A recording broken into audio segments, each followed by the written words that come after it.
3. Okay, so I did my PLC project on multisensory teaching method for teaching students with disabilities literacy lessons. So as a first activity, I would like you to read these sentences to yourself.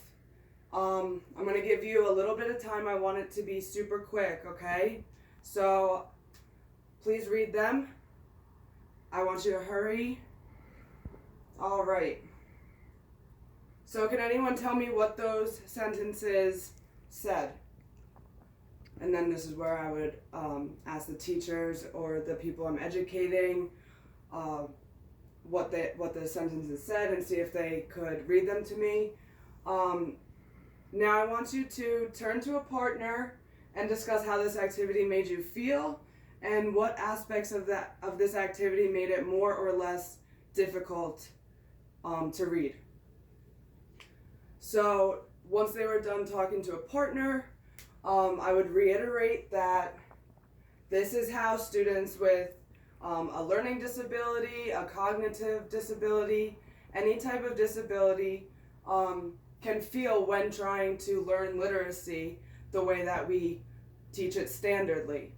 So the way that you guys felt and the amount of time it took you and brain power it took you to read these sentences is how some of our students feel when we are teaching our lessons.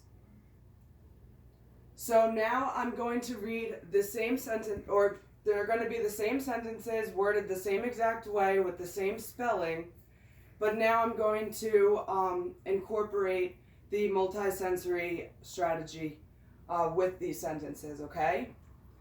2.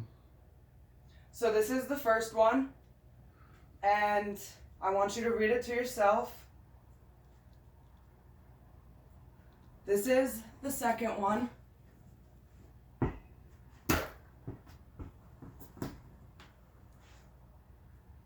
This is the third sentence.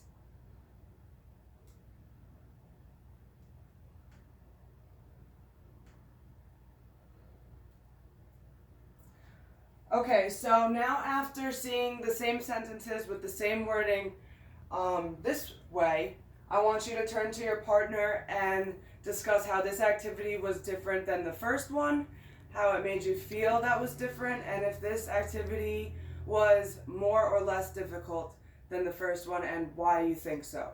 So I'm going to give you some time to do that. And then I'd like to discuss that this activity, regardless if you can, understand these sentences or even make out what these sentences say, you're still understanding what topics that these sentences involve. So these are the correct answers to those sentences. The first one was the black cat sat on the hot tin roof. The second one was I like to throw the ball. And the third one was my brother brushes his teeth. So even without knowing exactly the specifics about these sentences, which we can, work towards, at first we're still providing the student confidence in knowing what topic we're talking about. We're eliminating frustration. And also like misunderstandings. So now I'm going to go into the main topics about multisensory teaching. So this type of approach, the foundation is basically using strategies in your lessons that incorporate visual, auditory, tactile, and kinesthetic activities, although there are some ways that you can incorporate olfactory or even tasting. This strategy promotes differentiation, so it is able to reach all different types of learners and all different types of students. It also allows students to figure out what learning style works best with them. And as a teacher, you can move forward and incorporate that for those specific students. This strategy also is heavily connected to neurology and psychology of learning, in that it uses multiple senses, and multiple senses are formed in our brain in multiple parts of our brain. So therefore, it's able to connect different pathways and build off of that. So I want you to read this supporting evidence to yourself. I will say the first one discusses how this strategy promotes positive emotions and confidence in recalling what literacy means or stands for. The second one has to do with the neuroscience involving multisensory strategy. And the third one shows the benefits of implementing multisensory strategy in your literacy lessons. So just take a second to read those. So now I'm going to provide some brief examples such of using this strategy, such as having the children write words in shaving cream. So let's say the word is cat. You would have that on an index card. The children would copy the letters in the shaving cream and then blend the sounds to come up with the word cat.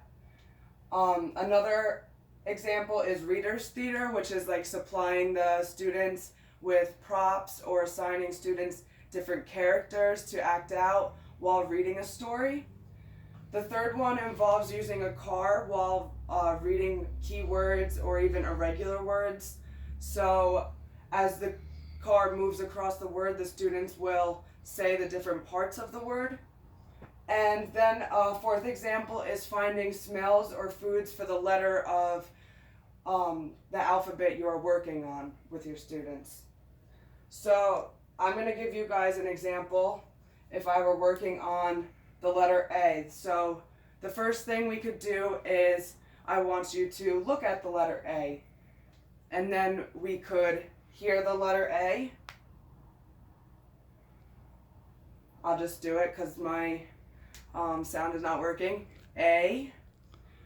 We can say the letter A, so you repeat the letter A back to me. We can trace in the air the letter A. We can write the letter A.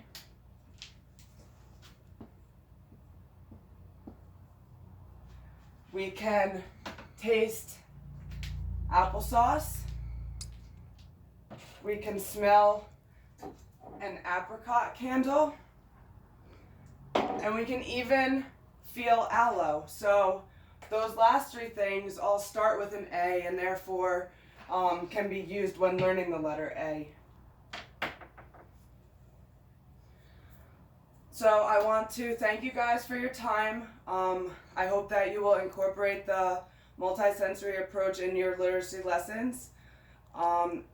If you ever need to look back on the benefits or want to look at the articles that were provided for support, please feel free to do so. And I would just like you guys to fill out the survey by clicking this link to let me know how this presentation went and what your thoughts are. Thank you.